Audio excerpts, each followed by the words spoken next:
Hi students, and welcome to today's live IELTS class. My name is Adrian and I'm streaming to you from beautiful Victoria here in Western Canada, located on the southern tip of Vancouver Island, looking across the Strait of Georgia at the beautiful Olympic Mountains. I hope that all of you have had a great week. I hope your weekend is going awesome.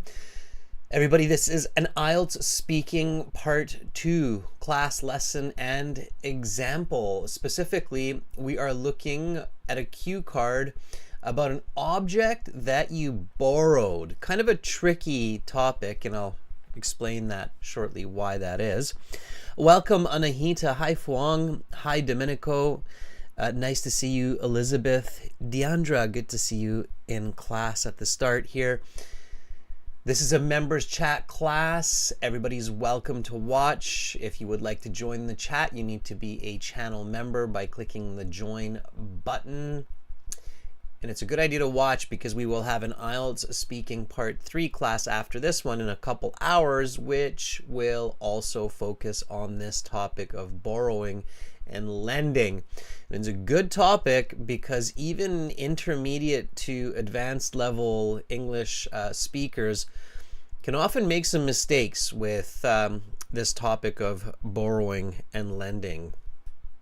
So pay attention and focus on these little tips and details throughout these lessons. Students, this lesson is brought to you by aehelp.com. For academic IELTS, visit us there. For general IELTS, check us out at gieltshelp.com. These are our websites that power these live classes. They have all of our materials, our audio, our interactive courses, videos that you can view on and offline. And we use these materials for these live classes. So if you're enjoying these live classes, definitely check out aehelp.com with the blue background here. Click that big red button. It's a one-time payment. You get lifetime access. You do not need to pay each and every month. It does not cost a lot. In fact, it's less than the subscription for a month for many other IELTS products. We are an IDP affiliate, a British Council partner, an IELTS test registration center, and world leaders in the IELTS industry. When you click that red button, you can use the code NOVEL9 for an extra 10% discount. Check the price in your local region. It is different priced in different parts of the world to help as many people as possible. General IELTS, it's gieltshelp.com. Again, it's this red button here. And you click it and you're good to go. Students, we do have apps. The apps are Academic IELTS Help and General IELTS Help. The apps link to the respective websites. So Academic IELTS Help links to aehelp.com. General IELTS Help links to gieltshelp.com. It's just to give you even more help with your learning. And our blogs, check them out. We're promoting our blogs this week. We want more and more students to use them. This blog is for vocabulary. It's a really good one. It's a blog that shows you basically the 500 most, or is it 500? I'll check this out. So check out this blog. It shows you the most used words. I think it's 570 of the most, yes it is 570 of the most used words in academic literature and presentations. So look at that long list of words. You probably know lots of them, but definitely good to have a target and learn a few each day. So check out the blogs. Lots of blogs there for you on the website. Those are free to access for anyone. All right, we'll come back to the websites later to interact with students. Instagram, IELTS_AEHelp with over 100,000 followers, and GIELTS Help. Emails, adrian@aehelp.com or admin@aehelp.com. Books on Amazon. A helps academic IELTS, G helps general IELTS. So we've been teaching IELTS for over 15 years. looking at it from the perspective of communication and psychology. Students, so speaking part 2 right now, followed by speaking part 3, and then no class Sunday to Wednesday, back on Thursday with speaking part 1.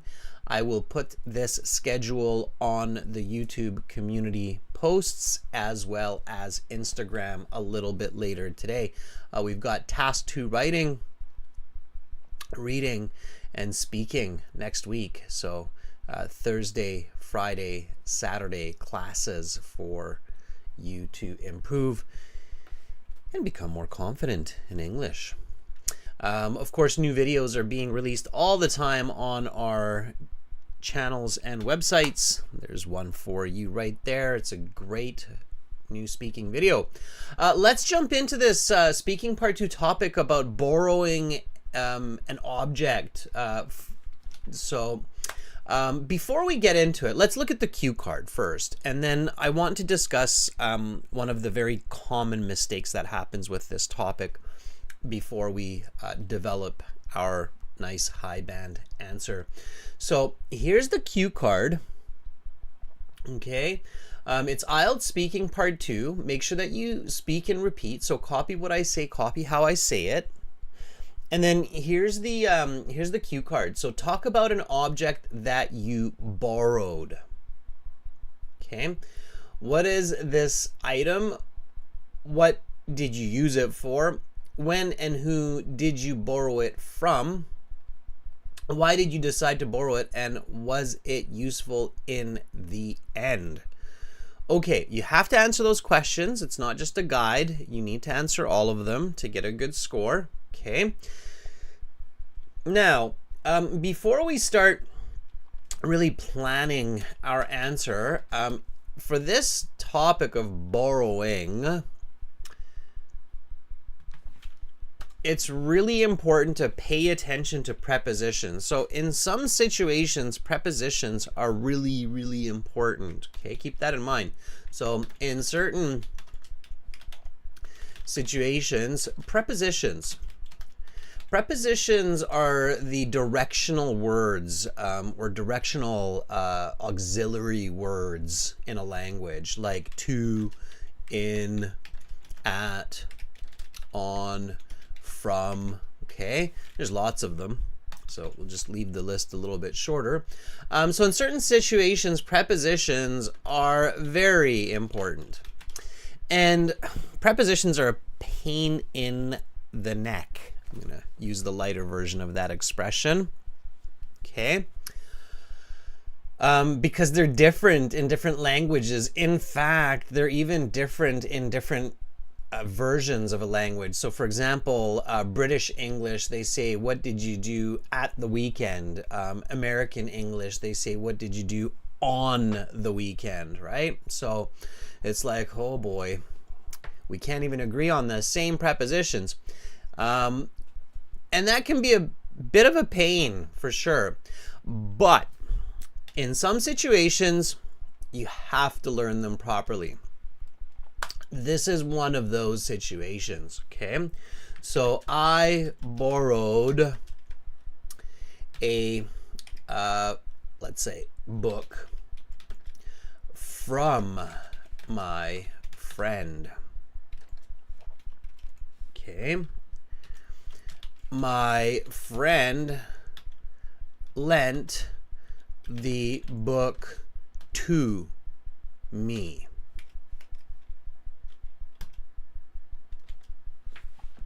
All right, so here the from and the to are very important because it shows the direction of that exchange. Okay, if you say I borrowed a book to my friend, it becomes really confusing. It sounds like you're actually the one giving the book to your friend. Okay. My friend lent the book from me. Again, it's awkward, incorrect, and it's really confusing. It's like, okay, so did you get the book or did you give that book to your friend? So here the from and the to are really important. Okay. The way you can also think about this is think about the word borrow as getting, and think about the book or think about the verb lend, or lent in this case, the irregular, right, as giving. Okay, so always have that consideration in mind. Okay, all right. Julia says, not just in the neck. Yes, prepositions are a pain in many, many ways for sure, Julia. I agree with you. Not just in the neck. Absolutely. I speak Japanese as my third language, the one that I learned in school and university, and the prepositions are very different in Japanese as well, and they're certainly a bit painful as well. All right, but you do have to pay attention to them, especially for those higher band scores, and especially in certain topics like borrowing and lending. Okay, really important. Otherwise, your audience can be very confused about what is actually happening. Okay, so now with that little pesky business out of the way, we can focus on the strategies required to answer this cue card effectively. First of all, when you finish part one after about 5-6 minutes in your speaking interview, and the examiner looks at you and says that is the end of part one, we will now continue with part two. For this part, I will show you some questions. You will have 1 minute to read these, think about your answers. Then you will have 1 to 2 minutes to speak. You can take notes in this 1 minute time if you wish. Is that clear?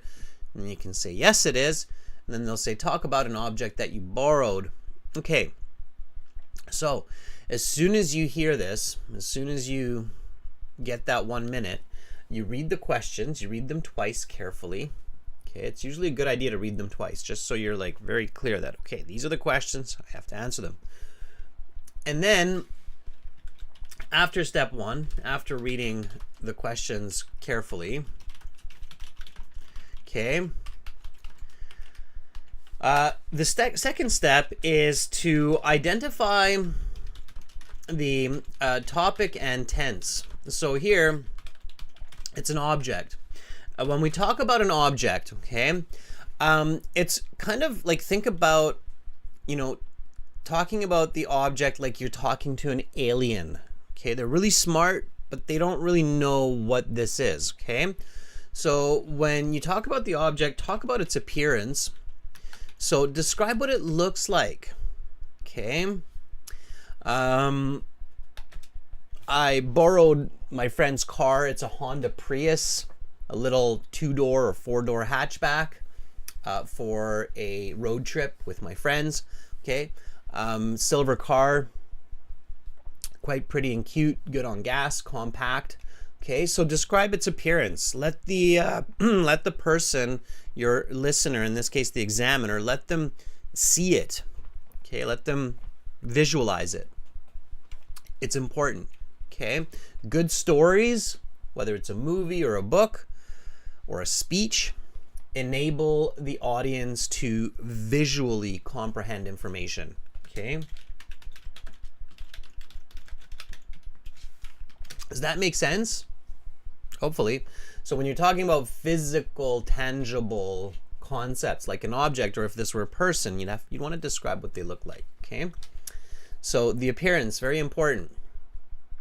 Okay, so describe the appearance. That's what you should start with, logically, right? Because I can now see it. Now I know the rest of the information. Okay. All right. Fong says, yes, sir. Okay. Domenico says, the only objects I can recall borrowing from my friend, my instructor, my peer, is a scuba diving BCD, while the diving center actually lent the object to me as my BCD had broken. Yes, don't go diving without that, Domenico. Okay. All right. So, first, when you're talking about an object, describe what it looks like. So what does that BCD look like, Domenico? Most of us actually probably wouldn't really know what that looks like. Okay, describe it. Think about that. And then you discuss its origin. So where does it come from? In Domenico's case, it comes from the scuba diving center. They lent it to Domenico, right? So the origin, or maybe it comes from your friend, or from one of your teachers, or from the university library if it's some kind of a book, or some kind of equipment that you used for a presentation in a university class, okay? Maybe you had to borrow a long HDMI cable to connect your laptop to the projector. I don't know. Okay. Most of us borrow objects quite regularly, right? We just have to think about it. So it's origin. So the appearance, the origin, and then of course it's functionality. So how do you use it? Okay. How do you use that BCD, Domenico? It's actually a very good choice, Domenico. There's lots of content there for you. So it's functionality, the way you use that object. Okay. If you borrowed a Honda Prius, is it a Honda? It's a Toyota. It's a Toyota Prius. Toyota's like, why does he keep saying Honda? It's a Toyota. It's a Toyota Prius. If you borrowed a Prius, it's maybe a hybrid electric car, so you have to put a little bit of gas into it and make sure the batteries are charged, and then you're good to go. All right, so how do you use that object? And then it's utility. So why is it useful for you?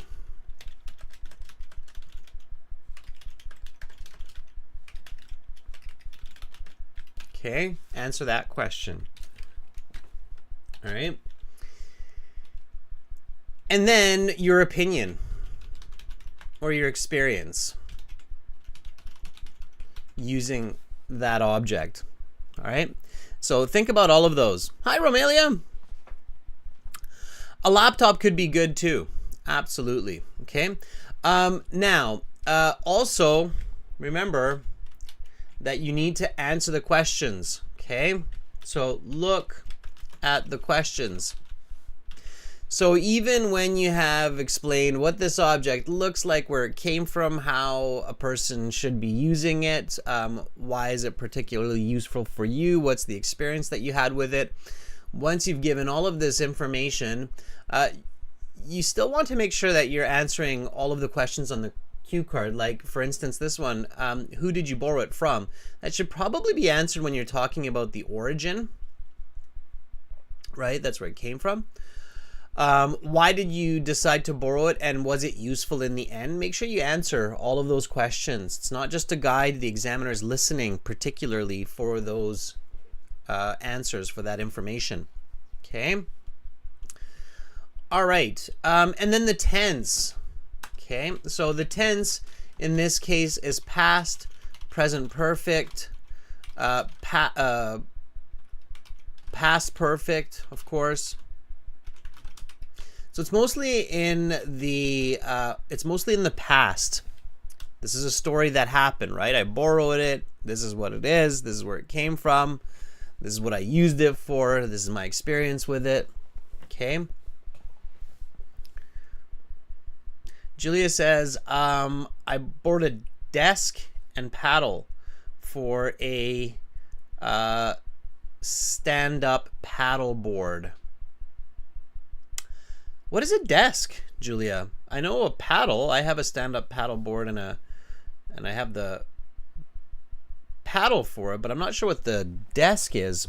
You're gonna have to explain what that is. I'm not so into the sport that I know all the pieces or attachments that can come. I know that there's some really fancy stand-up paddle boards these days with a lot of different elements to them. So I'm not sure if a desk is what you meant there. If it is, definitely explain what that is. Okay. And why did you need the paddle in the desk and you had the board? What happened with your paddle? Did you lose it? Okay. The board. So I think what you're saying, Julia, is you actually borrowed a stand-up paddle board. Okay. Yeah. Yeah, surfboard, paddleboard. I haven't heard it called a desk. I'm not sure if that's a different version in maybe Australian or British English. I'd have to check. So again, students, keep this in mind. In the IELTS speaking, they record your session, okay? And if, for instance, you're using a word that the examiner is not familiar with because it's not a part of their form of English, for instance, they will check it. So Julia, if you called the board a desk and it is a correct way to call it in British or Australian English, then obviously that would be okay. I just have to check that. I've never heard it called that. But if it's not, if it's a mistake, then that would be pretty bad, right? So you have to be careful. Make sure you can accurately describe what you're talking about. All right, so in step 3, this is, in my opinion, this is probably the most important step. Like if somebody forced me and they said, what is the most important step for speaking interview cue card? Okay, I would say step 3 is the most important. Think about 2 to 3 good ideas and choose the one that is easy to talk about. And part of that easy to talk about is you know the right vocabulary. Okay, lots of content. Okay, so you don't just say, well, I borrowed a pencil. It was useful. I needed it. That's it. Okay. I borrowed a pencil yesterday registering for this exam. It's yellow and it was useful. All right, so you want to make sure that I'm making light of the situation, but you could talk about 1 to 2 minutes about a pencil. It just might not be all that riveting, and it could be quite tricky to talk about borrowing a pencil for 1 to 2 minutes. So you have to make sure that there's content there. Okay, if you start repeating yourself, the examiner will just simply stop you. Okay, it's one of the very common mistakes in the IELTS speaking part 2 is the candidate begins talking and they deliver the answer to the main question the first 15-20 seconds, and then they keep repeating themselves, or they repeat themselves and then go off topic. Oh, another item that I borrowed was gloves during winter last year, and then another item that I borrowed. They'll stop you. Okay, here the examiner is asking you about an item that you borrowed, one item. Okay, if you start talking about 2-3 items because you're running out of information, they will also stop you. So keep that in mind. So you need content. Okay, so think about a concept that is easy, that has content. Okay, so you can give plenty of information, and also try to be original. Okay, so try to think about an idea that, not everybody's talking about. So if you talk about a book, definitely give details about the book, make it unique, right? So it shouldn't sound like every other candidate.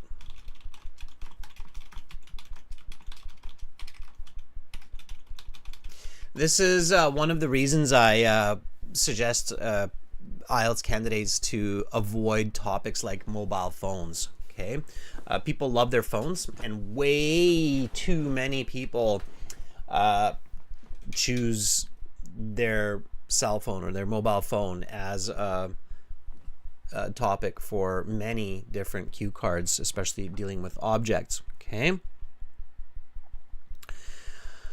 All right. Romelia says, I was desperately in need of a laptop with a pre-installed Mac OS to present my software. Notwithstanding existing Linux-based solutions, the technical prerequisites were not fulfilled whatsoever. It was in mint condition, gleaming under the sun. It first caught my eye. Romelia, you're focusing too much on vocabulary and not enough on content, and it's becoming confusing. Okay, So focus a little bit more on clarity rather than words. You have a lot of fancy words, but it's looking quite confusing. I'll be very honest with you. Okay. Elizabeth, what did you borrow? I'm trying to figure out what is yellow, small, and skinny. Oh, the pencil. Yes. What kind of a pencil is it? Is it an HB, HB2, right? Okay, made of wood, made of plastic. What kind of pencil? All right, yes, describing the pencil. Sure. Okay. So very important. Step 3 is very, very important. All right. Give me some ideas, students. So what are some objects that we typically borrow from other people that could be fairly original and easy to talk about? Okay, Julia says money. Money, Julia, I would say is not good. Not a good choice. Because it's kind of, strangely enough, it's intangible. It's not actually an object.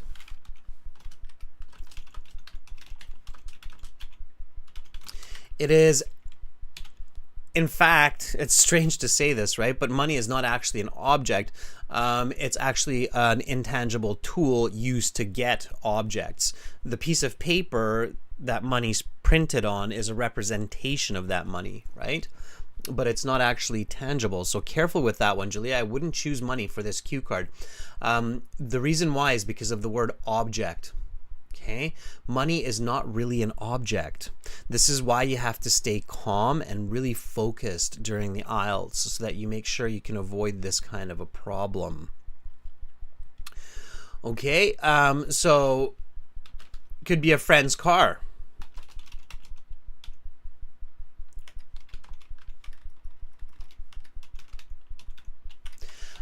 Yep, friend's car would be okay. I would say it's too common.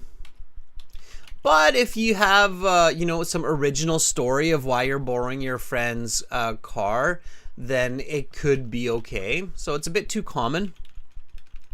Okay. Laptop, same kind of idea. Very common and complex. Could be difficult to talk about. Keep thinking. Okay, so Domenico says, how about a BCD, also known as a buoyancy control device? Yes, helping figure out your orientation in space and depth. Absolutely. Very nice. So Julia says a violin from the School of Arts. Good, Julia. That's good. So a musical instrument. That would be a much better choice. Definitely a better choice than money. Violin, School of Arts.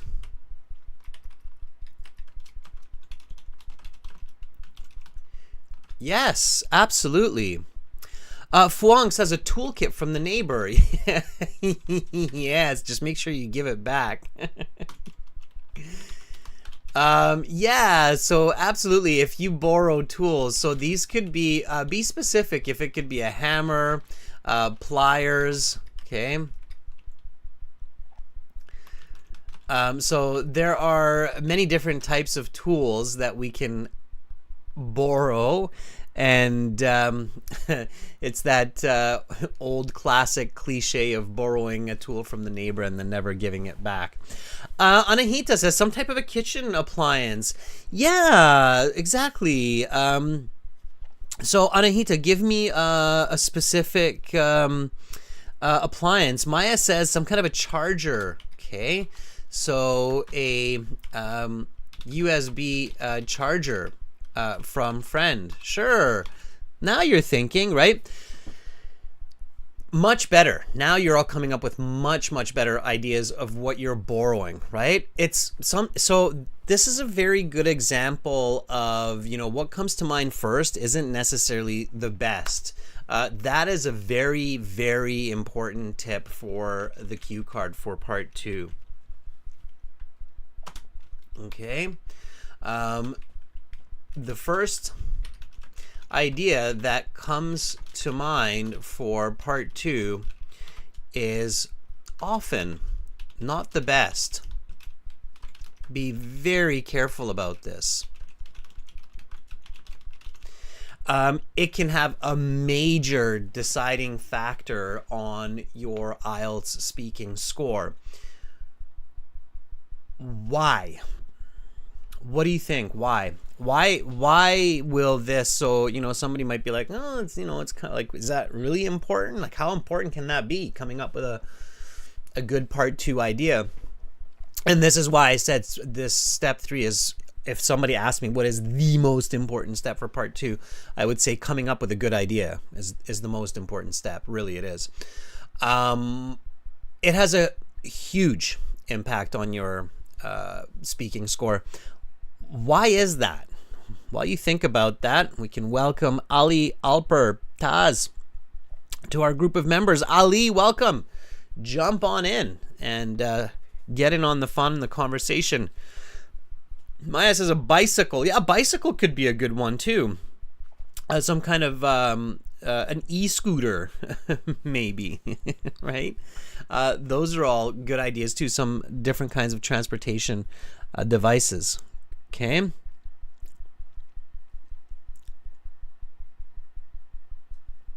Yeah, so Domenico said, mine had a leak. Instead of calling off our dive, my instructor made the decision to lend me a replacement BCD to continue with our planned excursion. Excellent, Domenico. You're thinking of the reason of why, right? Thanks, everyone, for making Ali feel welcome. So why do you think, we've got, excellent. Mauricia is like, this looks like too much fun. I'm going to jump in on this as well. Welcome, Mauricia. So the reason it's so important,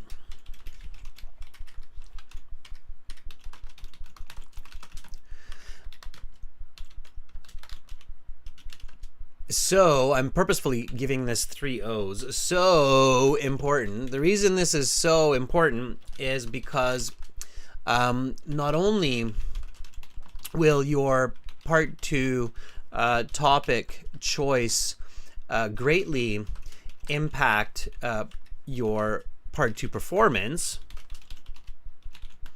but it will also have a major impact on your part 3.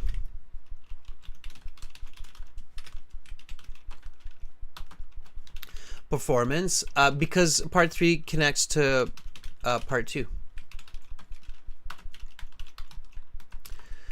So generally, from experience, candidates that do well in part 2 tend to do well in part 3 as well. Okay, vice versa. Candidates who don't do so well in part 2 because they didn't have a very good idea, they're repeating themselves, going off topic, they also tend to have issues in part 3. So that negative kind of vibe continues into part 3. Does that make sense? And for higher bands like 7, 8, 9, that's really decided by the examiner in part 2 and part 3 of the speaking. So this is why your choice for part 2 is so very important. And that's why I tell students, don't rush. If it takes you the whole 1 minute to think about a good idea and you don't really get too many notes down on paper, it's better than having a bad idea with lots of notes that just get you into a repetitive situation anyways. Okay, Fuang says yes, sir. Anahita says, oh, that makes sense. Okay, so for today, I'm going to go with a violin. Why not? So let's take Julia's suggestion here. A violin, I think a musical instrument is definitely a good idea. It's just important that you know how to talk about it. So step 4, why not, is notes. Okay, and by that we mean useful notes. Okay, so first of all, you can talk about the origin of where it came from. Okay, now what's most important is that you do talk about the appearance as early as possible. In the actual exam, you can speed this up by just writing the letter O reminding yourself that you should talk about its origin. Writing the letter A, reminding yourself that you need to talk about its appearance. The functionality, how you use it. Okay, you might just want to write down you. Okay, the application or its utility, you might just write down like an app. Okay, it's the app. Okay, and then the experience. Okay, and then definitely, and I've been teaching this recently, in big letters, write down questions so that you remind yourself to look at the questions to make sure that you're answering all the questions. Okay, so in the real test, in the speaking part 2, all you're doing is writing down OAU, app, X, and questions, and then you know that that's what has to happen. Okay, everybody following me so far? So the origin, now, Julia says it's from the School of Arts. Okay, but the School of Arts where? All right, so let's call it the music department, Budapest, right? Maybe, and maybe it was from your music teacher. We'll call her. We'll give her a good Hungarian name. We'll call her Zsuzsa. Okay. So for your notes, you're always putting down information that will give you ideas to speak more, not notes that you already know. So if you know you borrowed it from the School of Arts or Performing Arts and you're going to say that, then don't write that down. Okay, that's already in your head. You're going to say it. So you want to give details. Notes are useful for details. Okay.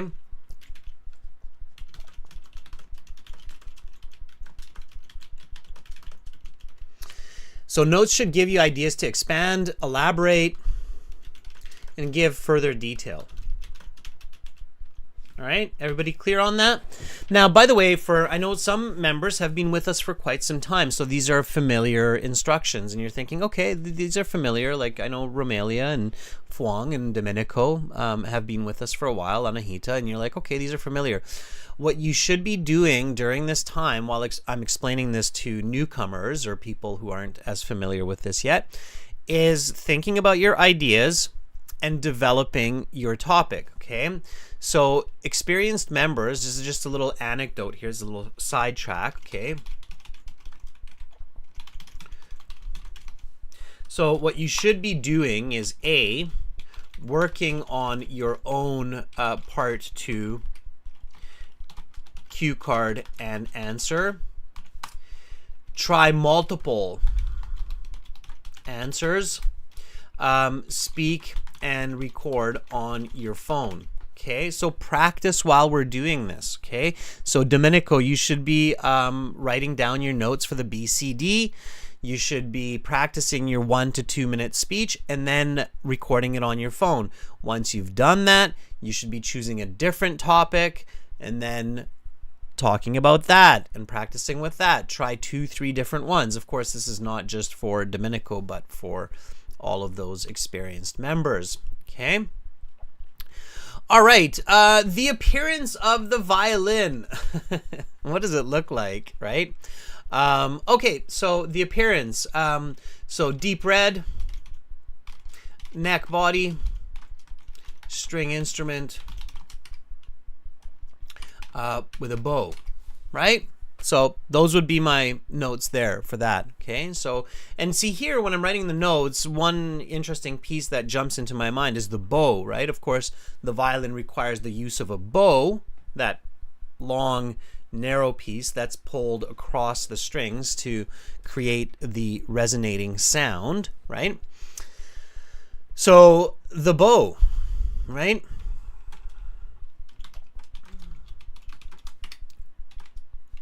Okay, why did you borrow it? Maybe for practice and performance.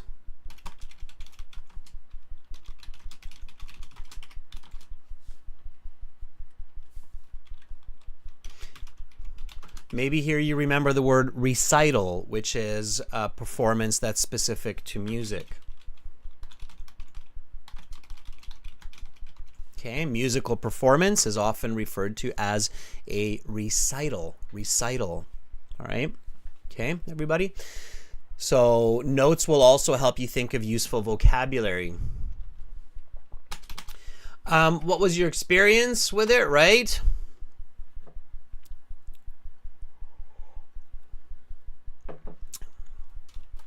Very positive, memorable.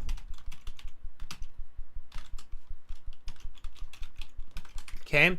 Now, again, if you can't think of some original ideas that help you speak more, then you don't have to write anything down. So here, memorable or enjoyable is probably a waste of time, because those are, again, ideas that I can think of naturally, right? And then, of course, the questions, right? So why did I borrow this? What was the reason for it? So maybe mine was broken, and to buy a new violin, it's very expensive, right? Maybe yours broke, and to fix it or to buy a new one, it's quite expensive, all right? Yeah, so Julia, very nice. So Julia says it's made from spruce. It's a 4x4 size. It's very light and shiny. It has a nice coat of lacquer. Okay. All right. So that's for now. We've got one more step. Members that have been here for a while, you should know what this step is. This is the very important step 5. This is probably the second most important step after thinking about a good idea.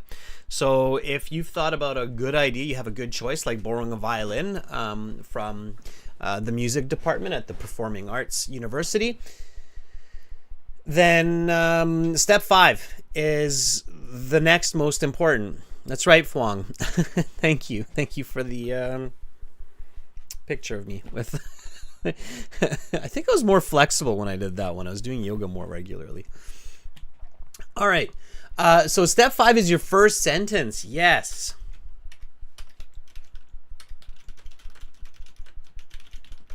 Okay. Prepare your first sentence. This will give you fluency, confidence, accuracy, and originality. Okay. Do not start with for certain topics it's extra funny. I think for this one it's extra funny. So do not start with I have borrowed many objects throughout the years, but the one I would like to talk about today is the violin that I borrowed last year from the School of Performing Arts in Budapest. Okay, so don't start with this. Do not start with this, right? It's kind of funny if you think about it. Like, you're like, why is he laughing? For me personally, if somebody starts with, I have borrowed many objects, it's like, so you're one of those borrowing types, are you? I'm going to keep my pen and my book real close, right? So Fong says it sounds like a template. Yeah, in this case, not only does it sound like a template, but it kind of sounds funny, right? Like, nobody really starts a conversation by saying, I've borrowed many objects throughout the years. The other person's like, oh, really? That's so you're one of those people. All right. So don't start with that. All right. It's strange. Okay. Even if it's the truth, probably don't start with that. All right. So instead, you want to start with a very direct answer. Okay. So an object that I distinctly remember having borrowed in the last couple of years is a size 4 spruce violin from my teacher at the School of Performing Arts in Budapest.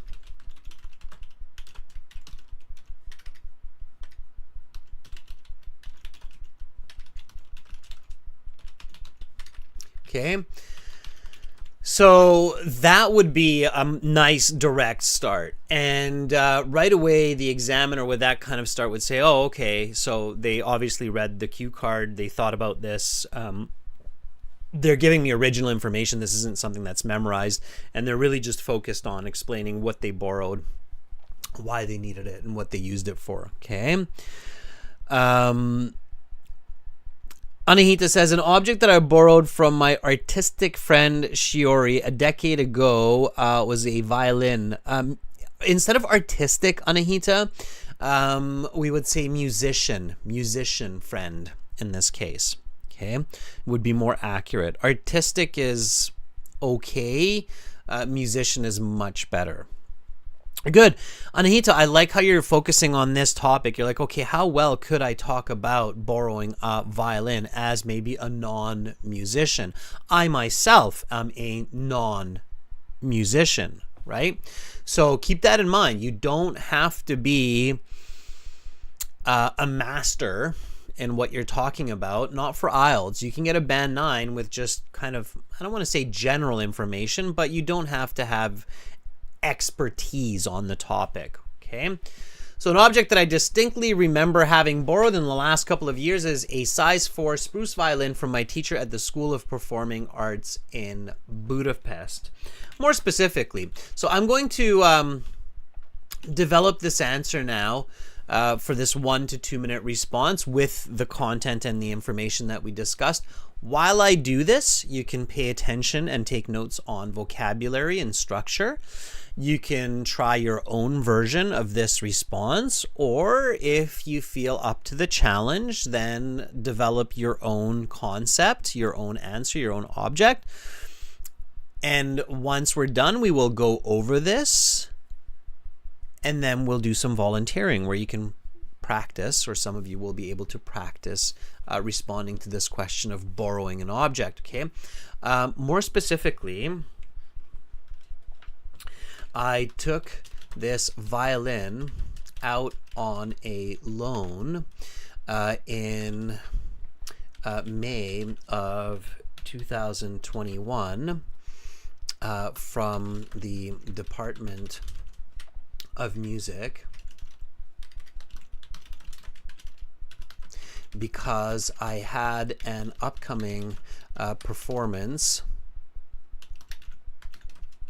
in June of that year, and my violin was out of commission because I had broken the neck and I did not have money for repair or replacement. Okay, so here I'm using some BandAid Band 9 vocabulary. Obviously, I'm always pushing you and I'm always teaching you new ways to express yourself. So here, notice this interesting way to express, instead of borrowing, to take, okay, take on a loan. Okay, that's a really interesting use of prepositions and verbs where I reverse it, right? So instead of borrow from, I take it out on a loan. Okay, all right. So pay attention to these expressions. I took it out on a loan from the Department of Music, right? For an upcoming performance in June of that year. My violin was out of commission. Out of commission generally means it is not usable, often because of some kind of problem or issue with that object. Okay. And then here I explain why it's out of commission. Okay. All right. Nevertheless, I was really happy with the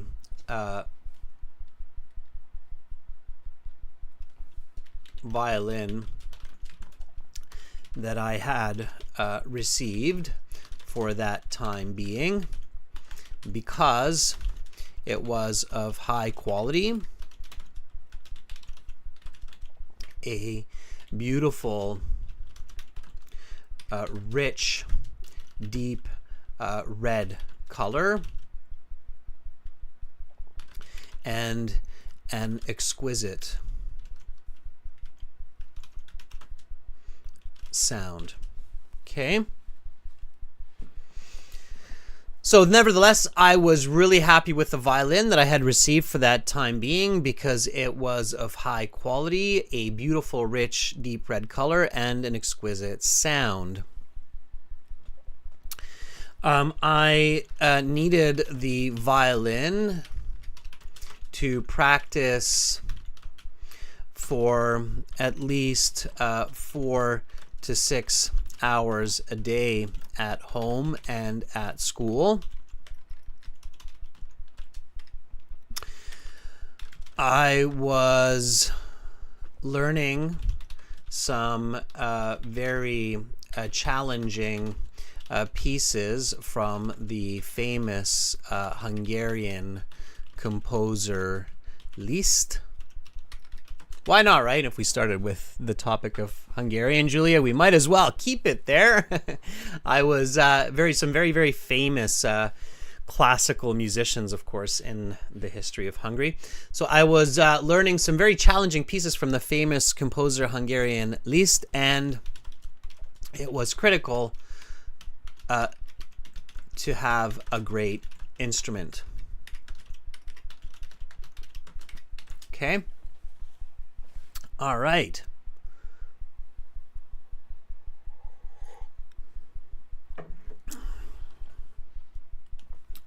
I created beautiful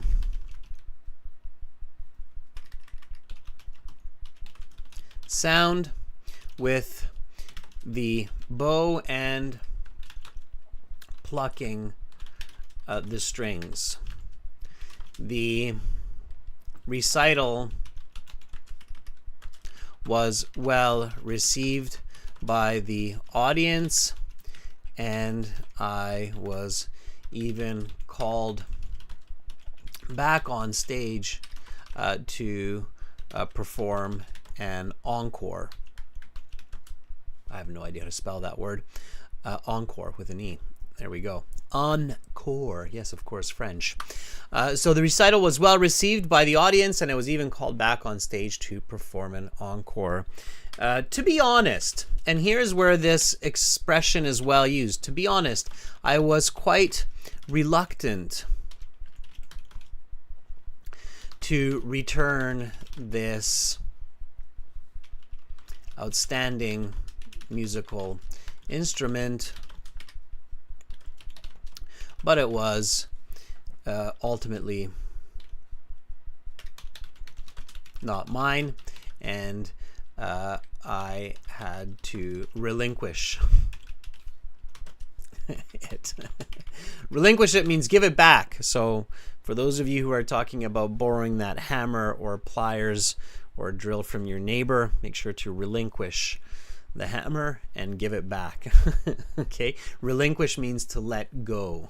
All right. So to be honest, I was quite reluctant to return this outstanding musical instrument, but it was ultimately not mine, and I had to relinquish it. Nevertheless,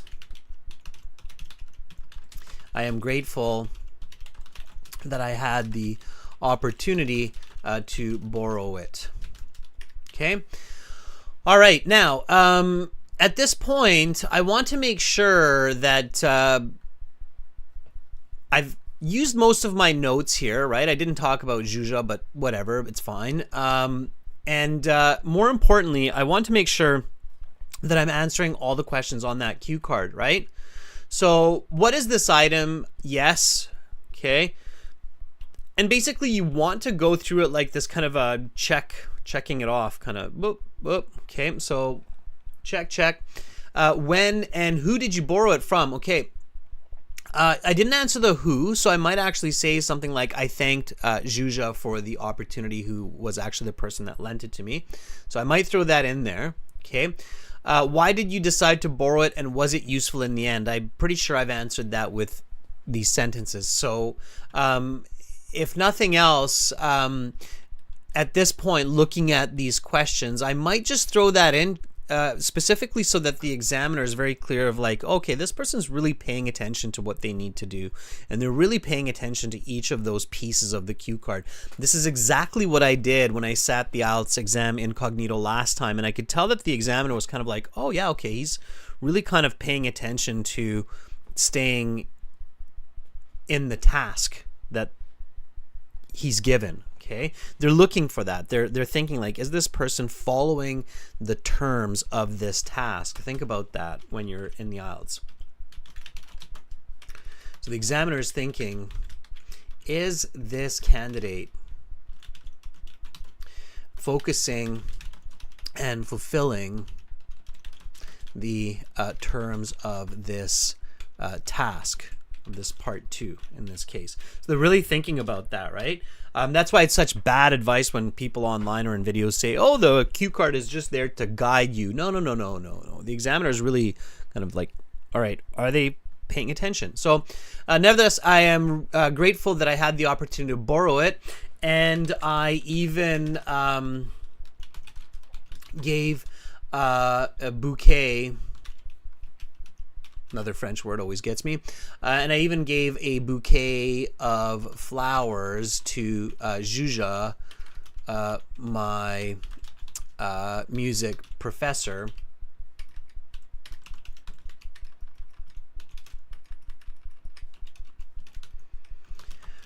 for lending it to me.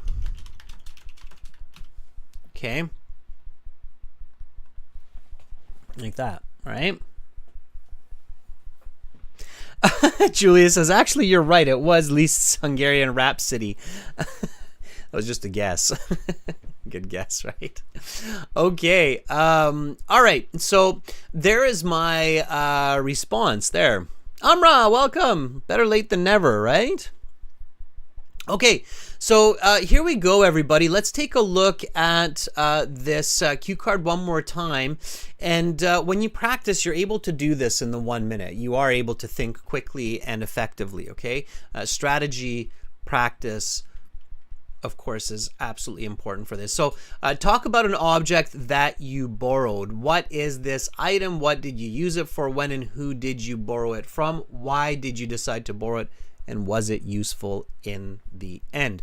Your 1 minute preparation time is up. Please begin speaking.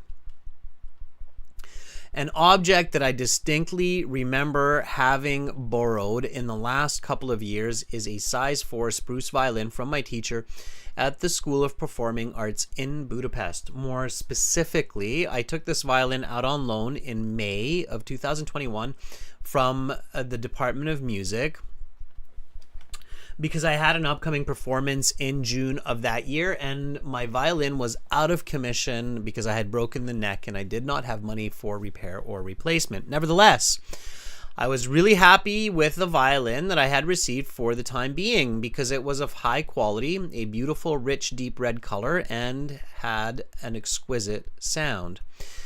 I needed the violin to practice for at least 4 to 6 hours a day at home and at school. I was learning some very challenging pieces from the famous composer Liszt, and it was critical to have a great instrument for my performance. I created beautiful sound with the bow and plucking the strings. The recital was well received by the audience, and I was even called back on stage for an encore. To be honest, I was quite reluctant to return this outstanding musical instrument, but it was ultimately not mine, and I had to relinquish it. Nevertheless, I'm grateful that I had the opportunity to borrow it, and I even gave a bouquet of flowers to Juja, my music professor, for lending it to me.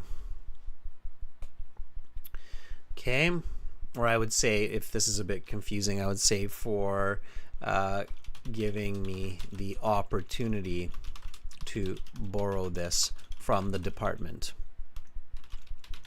Okay. All right. So that's how it goes. students, that's the idea, and that's the idea behind a Band 9 response to this question. Okay. Now, let's practice. So let's do a bit of volunteering for speaking, talking about an object that you borrowed. So here's the chance for members, premium members, and viewers to volunteer at aehelp.com. Amra perfectly timed your entrance to give these instructions to our viewers. Okay, so we go to our website. This is what I meant at the beginning. We use our websites to power these live classes. It's a really good idea to join. It doesn't cost all that much for what you're getting. You click on the big red button to join the premium version of the course. And you've got lots of goodies in your My Student account. You've got computer-based practice exams. You've got a full online IELTS course. You've got PDFs. And you've got this feature here. It is the student partner speaking. Okay, now this feature is primarily created for you to interact with other IELTS candidates. So finding speaking partners and people to practice with. In these live classes, of course, we use these to volunteer and practice for these. So you can see that already there are lots of individuals starting up. Abharaj, Akash, Manikanta, Romelia, Aditya, many of them you see are premium students. So premium students, I always recommend that you reach out to each other, because when you have that badge, it also means that you're likely using the materials, following the strategies, so you can really practice these with each other. Okay. All right. So let's give this a shot.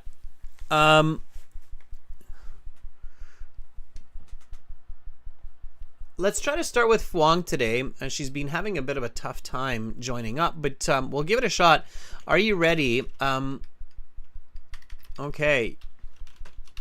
You checked your laptop. Should be working, right? Hopefully it does. Hopefully we can connect.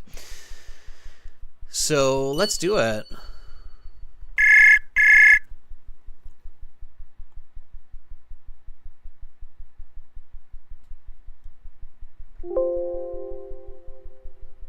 Unfortunately, Phuong, I still can't hear you.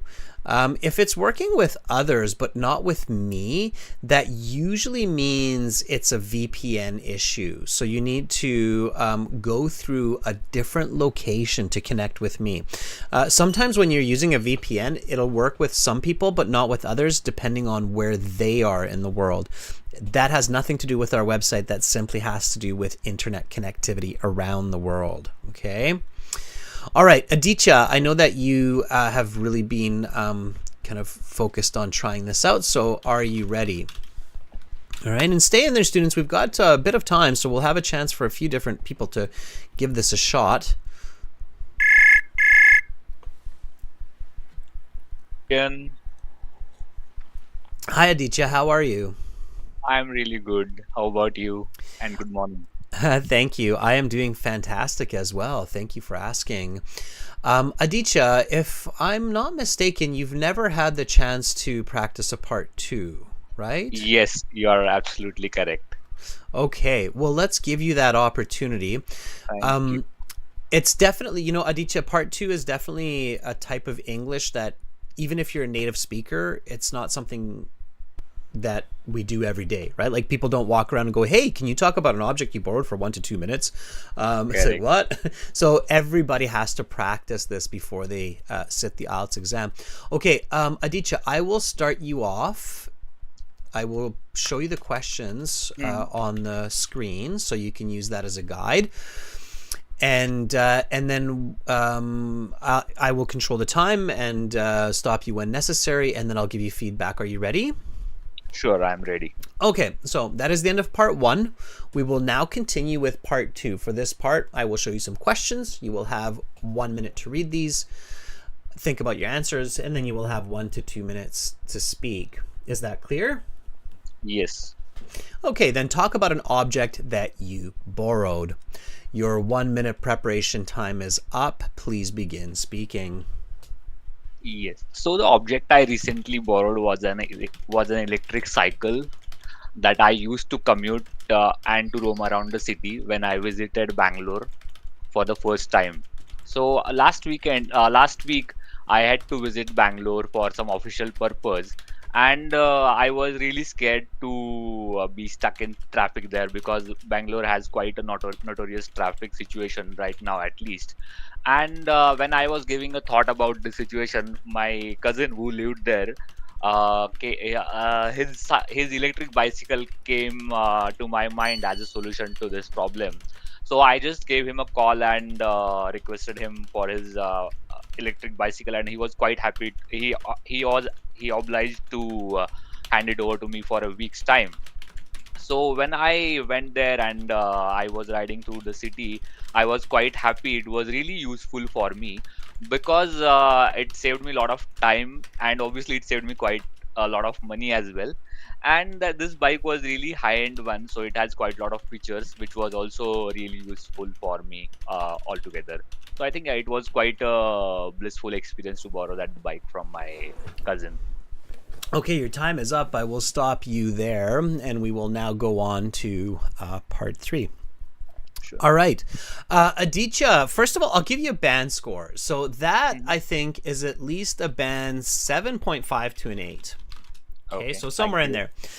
When I give this range, what I'm basically saying is that if you were to go to the IELTS exam, this is a clear way to give you an idea of how IELTS examiners think. So, of course, it's subjective, right? So it's impossible to have a perfect structure here. But what I would say from my 20 years of experience is that if you sat the IELTS exam, probably about 7 to 8 examiners from 10 would give you a 7.5, and about 2 to 3 might give you an 8. So you're inching towards that 8, but you're a little bit closer to the 7.5. Yeah. What did you do well? First of all, your topic, great choice, an e-bike, right? So you said electric bicycle, but it's more often these days referred to as an e-bike. So here, one of the reasons why your score was not an 8 or a 9 is because I felt some vocabulary was missing to make this a very good or expert level of answer for this response. Also, what kind of an e-bike was it? Was it a mountain bike? Was it a road bike? Maybe talking about its battery life a little bit more, the actual places that you visited in Bangalore. So where did you actually go specifically in Bangalore?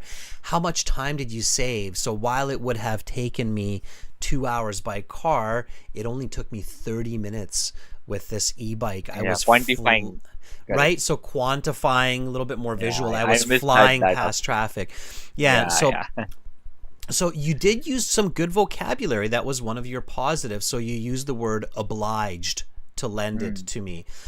You used the verbs lend and borrow very well, and your prepositions very well. That's why you're getting the 7.5. So don't forget, 7.5 is a good score in the IELTS, right? It's between good and very good. So that's no small feat to get a 7.5. So again, to get higher, you want to become more familiar with some of the content-specific vocabulary about the lithium battery and so on. You want to be a little bit more focused with the content, and then you'll get those higher scores, okay? Absolutely. Right?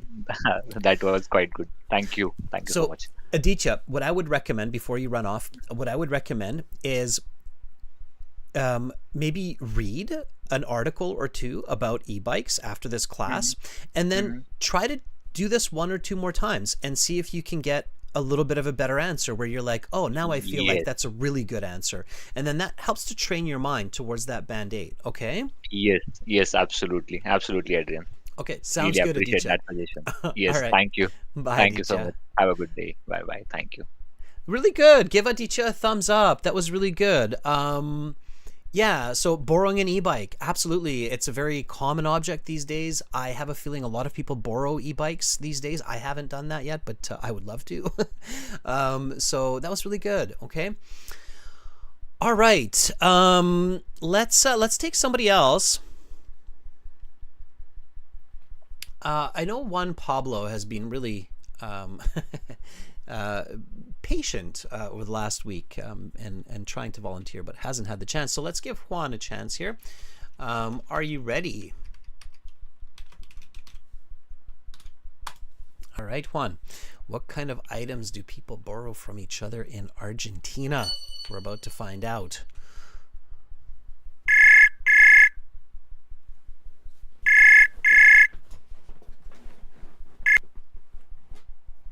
Hello?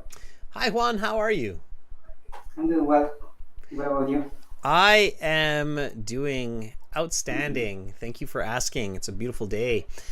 Juan, are you ready for this cue card? Yes, I think so. All right. Believe in yourself, Juan. I know so. Okay. All right, Juan, here we go. I will start you off. Give me your best response, and then we'll go from there. Talk about an object that you borrowed. Your 1 minute preparation time is up. Please begin speaking.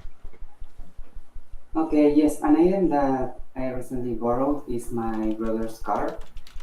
It's a Gray Saturn 2018 with a manual transmission. It's good on gas, compact, low emission. I guess it's because it has a small engine, but it's very efficient.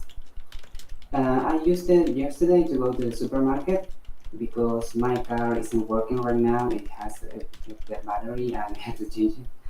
So my brother's car also has insurance.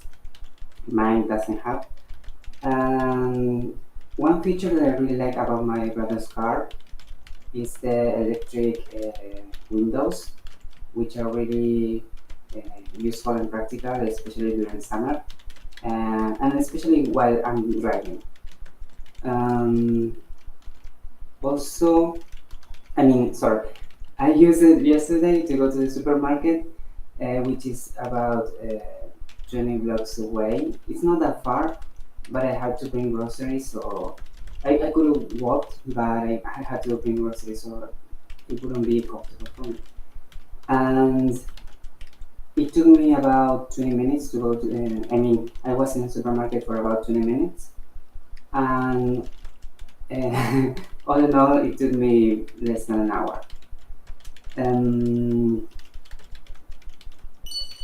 I really like, as I said before, I really like this car because also it has... Okay, your time is up. I will stop you there, and we will now go on to part 3. All right, first of all, Juan, the reason why I interrupted you there is... I'm sure everybody else could too, but I definitely felt like you're running out of ideas and you're about to repeat yourself. And you even told me that. You basically told me, I'm going to repeat myself because I'm out of ideas. So if the examiner is thinking this, like you just told me, I'm out of ideas, I'm about to repeat myself. You literally said, as I said before. And then as soon as you say it, that's definitely not an expression you would want to use in the real IELTS exam. Because as soon as you say, as I said before, the examiner's like, okay, let's just stop you there then. Right? So that's like a signal, right? So as soon as you say, as I said before, within your speech, the examiner will stop you 9 out of 10 times. Unless the examiner just has a lot of time, you're the last person, they really don't care, they might not stop you, but 9 out of 10 times they will stop you at that point. Okay. So what is your band score? Your band score, I was almost going to give you a band like 9. I was like, oh, this is sounding really good. I'm going to give you a band 9. You started band 9, so your start was a band 9 for sure. And then you finished at about a band 7.5. So I'm like, okay, I'll give you somewhere between those. So I'll give you a band 8. The language was a band 9. So the grammar, the vocabulary, the fluency, that was all, the accuracy, the grammatical accuracy, it was all a band 9. The one band score that you lost eventually, where I can't say that it's expert is the level of detail and completeness. So kind of the same as Aditya, and that's not uncommon. So when you get into that 75885, it really does come down a lot to the content of what you're saying, okay, at that point. And if you look at the IELTS like marking criteria, it will have that as kind of the focus of those band scores. So here you have to think quick, Juan. So you're borrowing your brother's car. You've told me what your brother's car looks like. You've told me the reason that you're borrowing it, because yours isn't working. You've got a dead battery. It's got no insurance. The insurance is expired, right? So that's great.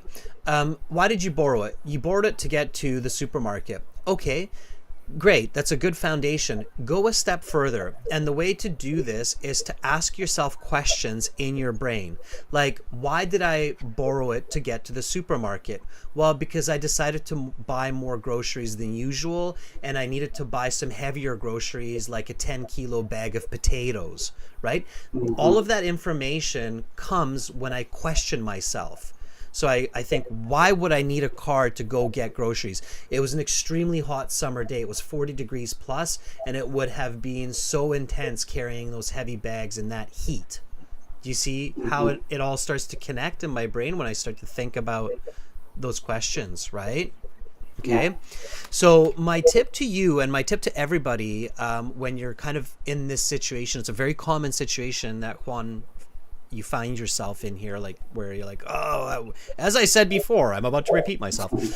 Instead of that, instead of thinking what I just said, think about what I want to say. So what should I say? Ask yourself questions. Okay. So ask yourself questions. Like in this case, why did I need this car? Because, I can tell at this point that you're probably just making this up, but you need to ask yourself questions to continue your story. Why did I need the car, especially for this trip? Okay. And then you can answer heavy groceries, hot or rainy day, not enough time because you have an exam maybe coming up after. Okay. So all of those added pieces start to come to mind. Does that make sense, Juan? Yes. Okay.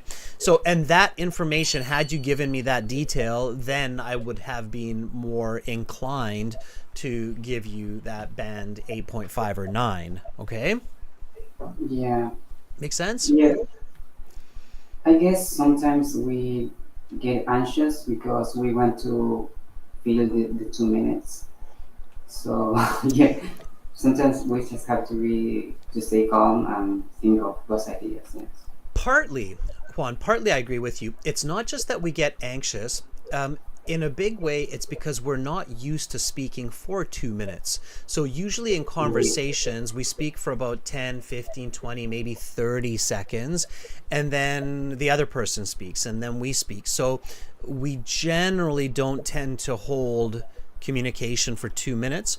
So what happens is we run out of ideas. We simply run out of ideas because our brain is not trained for that continuous presentation. Okay. Think about it, and this isn't just for Juan, this is for everybody listening. Think about it kind of like a politician or a lawyer, right? When they're, lawyers and politicians often give longer presentations.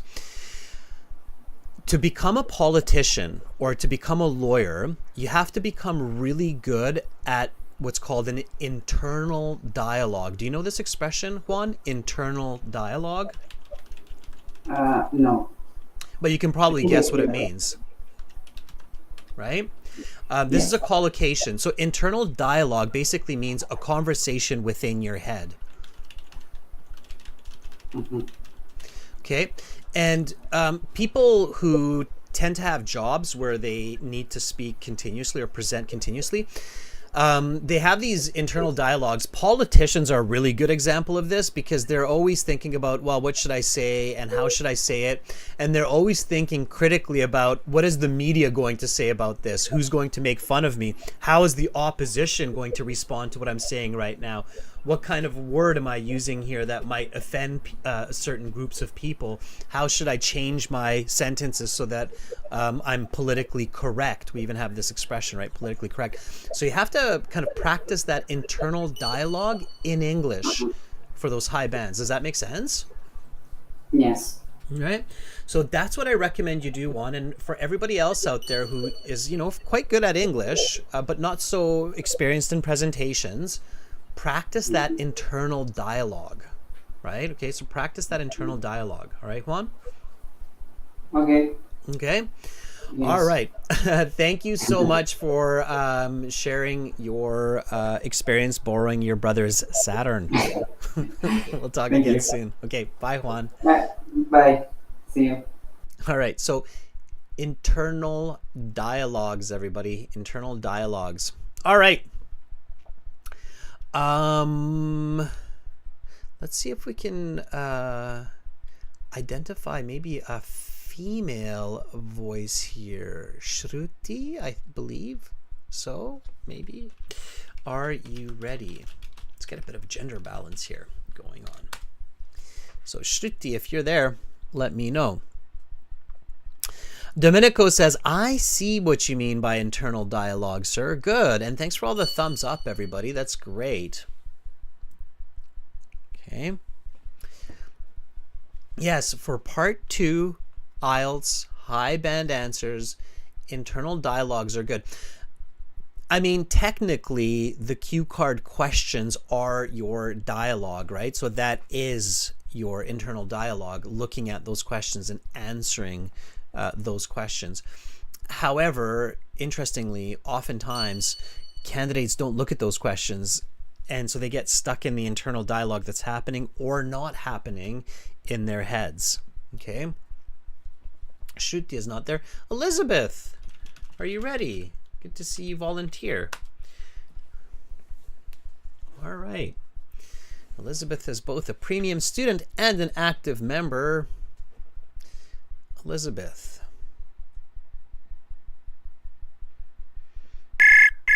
Perfect.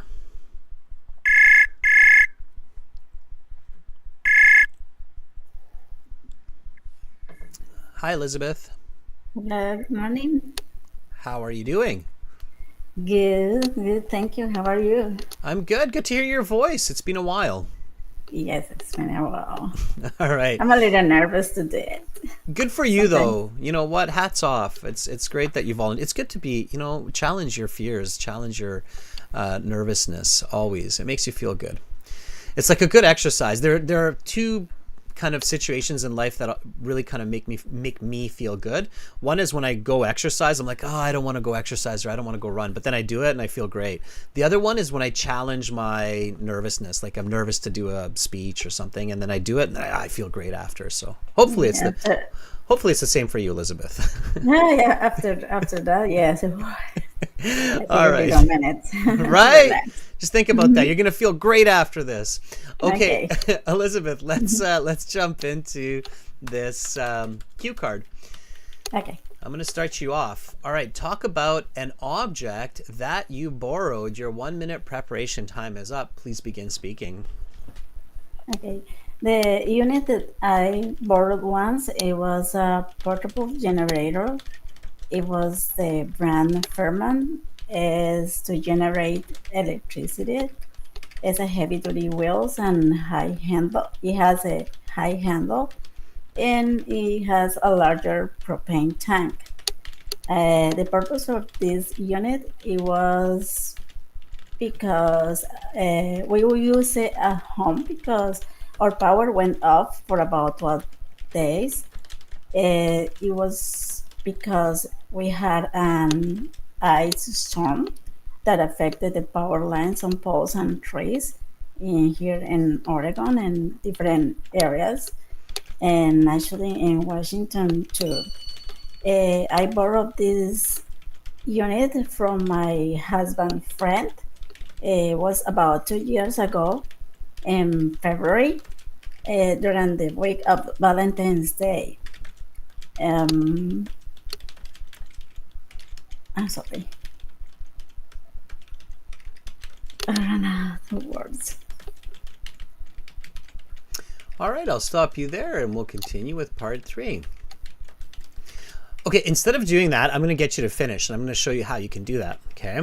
Because you're doing a great job, and then you kind of got lost, and you're like, oh, why isn't he stopping me? What's going on?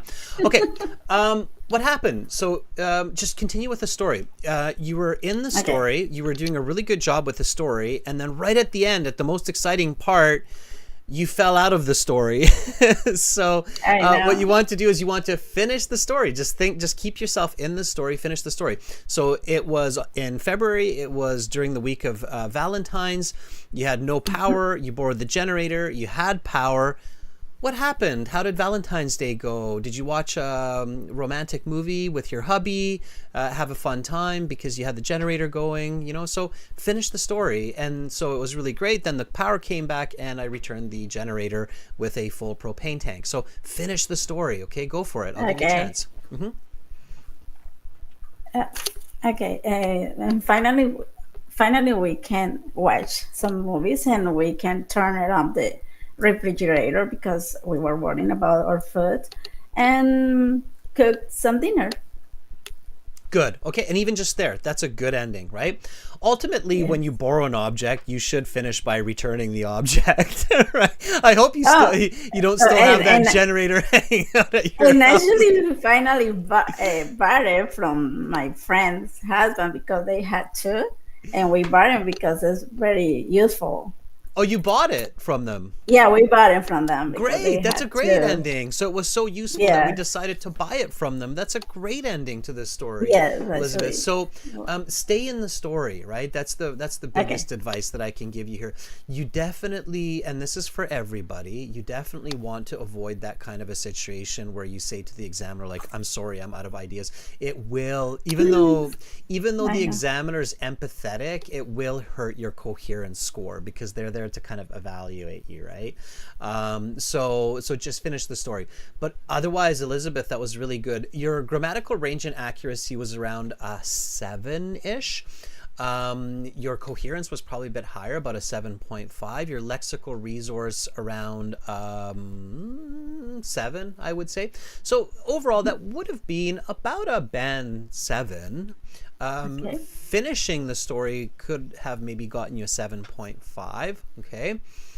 A couple of missing vocabulary, that I felt like it was something like a power outage. Would have been we had a blackout, right? A blackout is ice storm is okay. Do you know what an ice storm is often referred to as in English?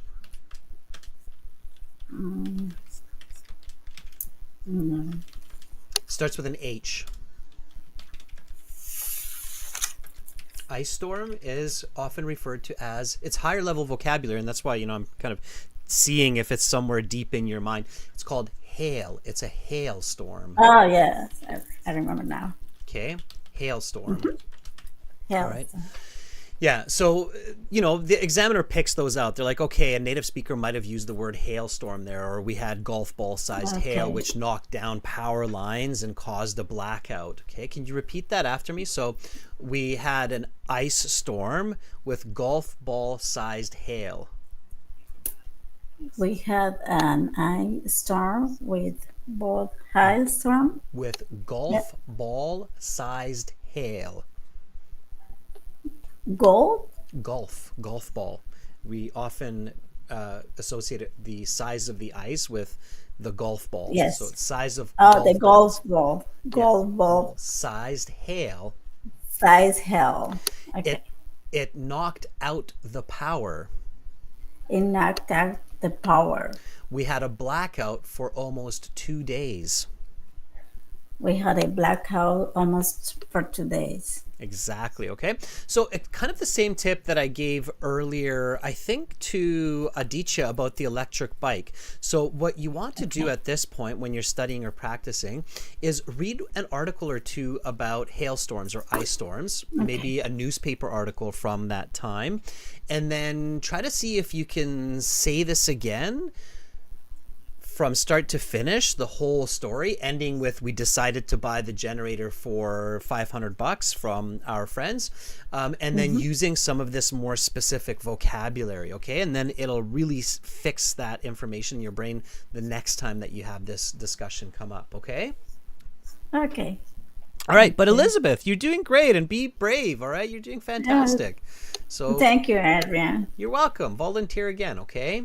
Okay. Have a nice day. You too. Thank you Bye, for the Elizabeth. Thank chance. you. Okay. Bye. Bye-bye. All right, Elizabeth, she's awesome. Give her a thumbs up. She's in Oregon, which is a little bit south of me. I'm in British Columbia, which is north of Oregon. We've got the state of Washington between us, but we're both on the Pacific Ocean side of North America, along the western seaboard. Elizabeth, that was really good.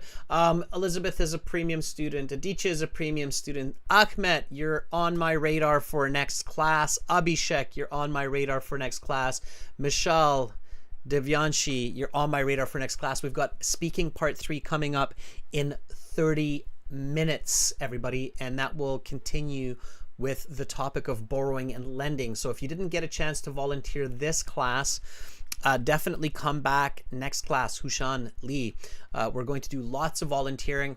The website that we're using is aehelp.com. For general IELTS students, it's gieltshelp.com. And students, click these big red buttons. They're good for you. They really are. You can use the premium version of the course and get tons and tons of information. Thank you, members, for your support in this class and for being so active. It's great. Lots of answers, lots of interactions, lots of comments by Domenico with the BCD. Good ideas by Julia presenting the violin. Great volunteering by Elizabeth, Aditya, Juan. So fantastic, everybody. Keep it up. Hopefully I will see you back here in 30 minutes for speaking part 3.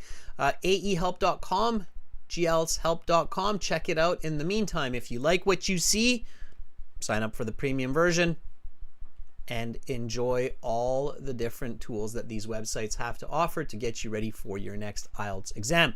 I'm Adrian. I'm signing out for now, but I will be back very, very soon. Goodbye.